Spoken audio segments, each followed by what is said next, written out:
Donald J. Trump has been President of the United States for more than 100 days now, and he's made a lot of changes, from the golden drapes of the Oval Office to his many executive orders. But how much do we really know about the goings-on within those legendary walls? Here are some surprising facts about President Trump in the White House.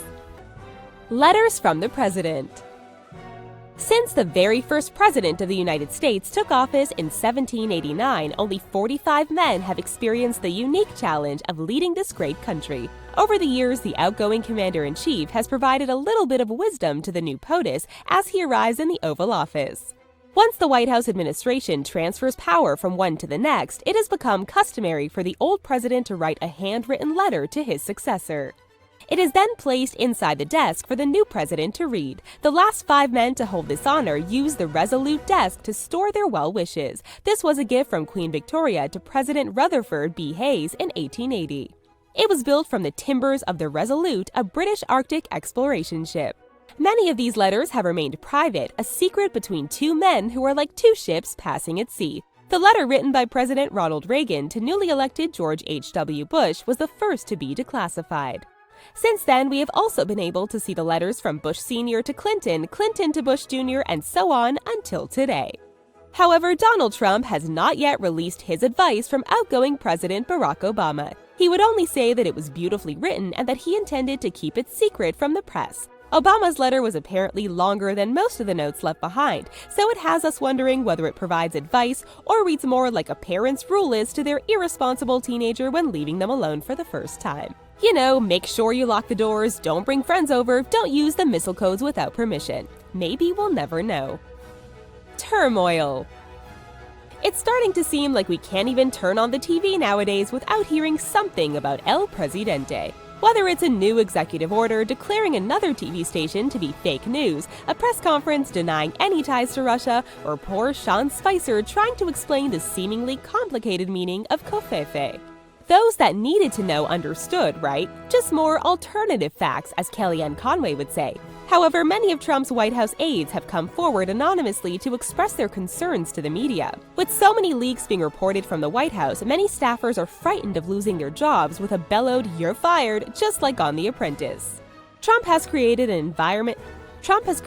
environment of distrust, hostility, unease, and fear within the pristine halls, which seems to have everybody on edge. Some aides are even concerned that their own co-workers may be out to get them or that they are being spied on. They have begun using encrypted apps on their personal devices, turning off their work phones when they get home, and even thinking twice about what they say or write. Meanwhile, there are others claiming that the president's ever-shifting moods could land them in the wrong place at the wrong time, leading to their dismissal. Definitely not the most motivating workplace. Tours resumed. In order to arrange a tour through the White House, you need to jump through a few hoops. First, you need to submit a request through a member of Congress at least 21 days before you wish to visit. If you're visiting from another country, you have to go through your country's embassy.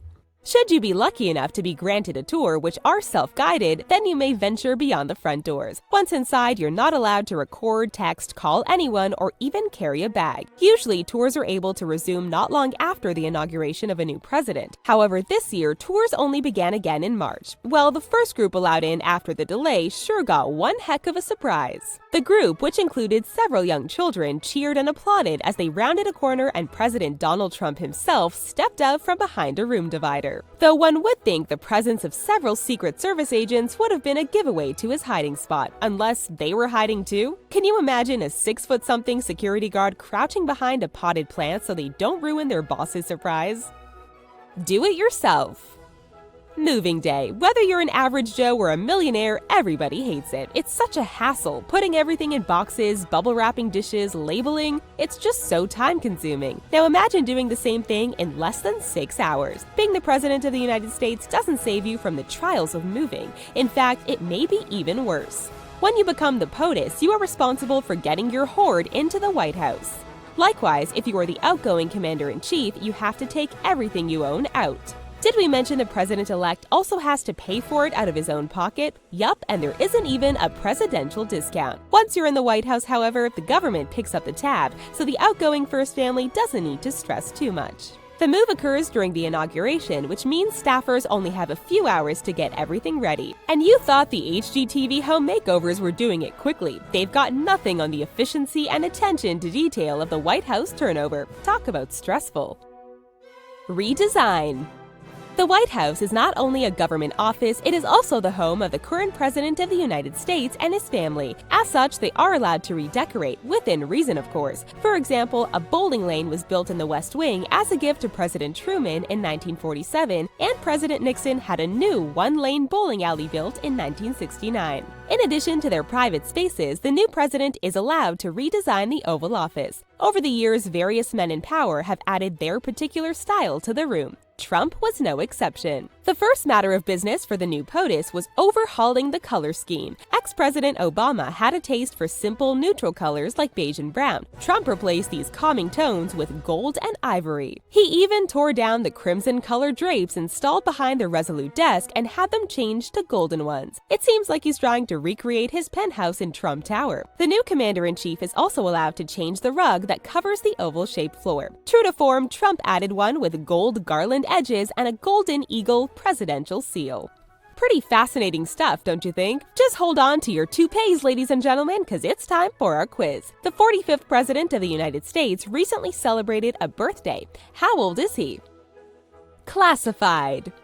The President of the United States is privy to all sorts of classified and sensitive information. However, it sometimes feels like President Trump didn't get the memo. In May 2017, our new POTUS made the news again for a questionable situation involving highly sensitive intel and Russia. The information provided to the president was meant to remain confidential and to be shared with allies only. However, Trump defended his right to share information with whomever he chooses. This did not go over well with foreign leaders, especially the Israeli sources who provided him with the information in the first place. What's surprising, however, is that legally, as president, Donald Trump is right. He can share classified information with whomever he deems worthy. But just because you're allowed to do something doesn't mean you should. After all, you're allowed to shoot yourself in the foot, but you don't really want to do it. Hospital bills aren't cheap after all. Given the president's view on sharing secrets, it seems unlikely that foreign intelligence agencies will continue to provide him with information. In fact, Israel was warned back in January about sharing sensitive information with Trump.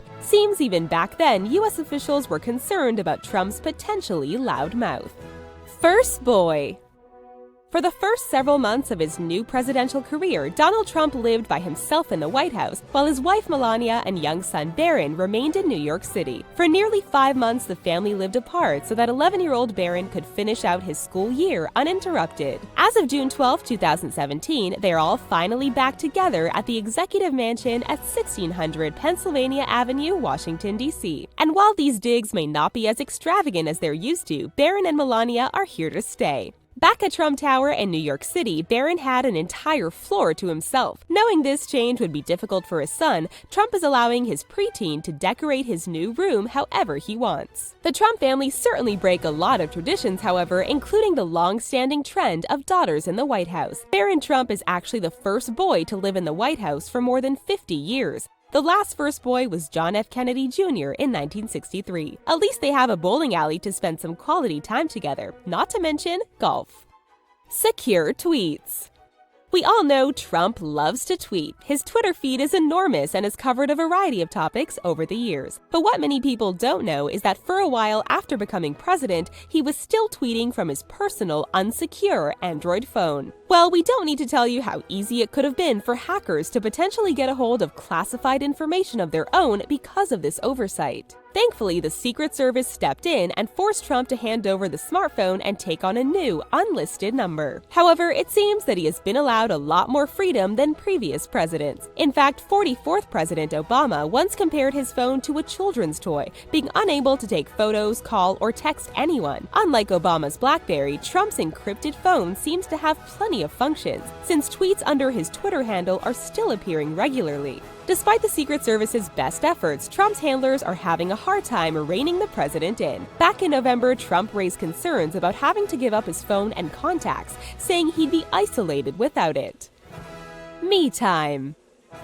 We all have visions of what President Trump's life is like now that he's in a seat of power in the White House. However, it's unlikely that we pictured it quite like this. Despite the amazing resemblance, this isn't actually how Donald spends his days, at least not that we can reliably prove. Sadly, these are just figments of photographer Allison Jackson's imagination. She is renowned for her look-alike photography using public figures, celebrities, and even royalty. Trump is just her latest victim. Her new series of images for Vanity Fair featured a man with an uncanny resemblance to the Republican leader. The series is appropriately called Me Time and features the Trump look-alike in a variety of comical situations. Who else is wondering if Trump himself has seen these shots? Maybe he doesn't Google himself like the rest of us. He didn't tweet about it after all. These images range from the giggle-worthy, such as the president au naturel as he gets a spray tan, to the downright thigh-slappingly hilarious with depictions of the fake Trump receiving finger extensions.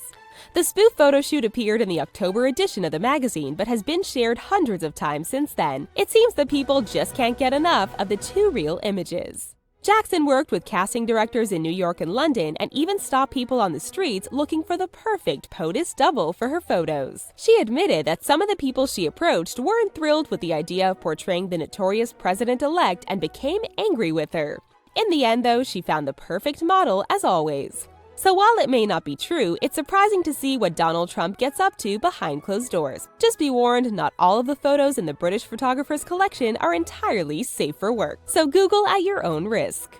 Who'd have guessed so much went on behind the scenes? Speaking of guessing, did you figure out how old President Trump is? As of June 14, 2017, he's 71 years old. He was born in Queens, New York City in 1946, making him the oldest president to be elected in U.S. history.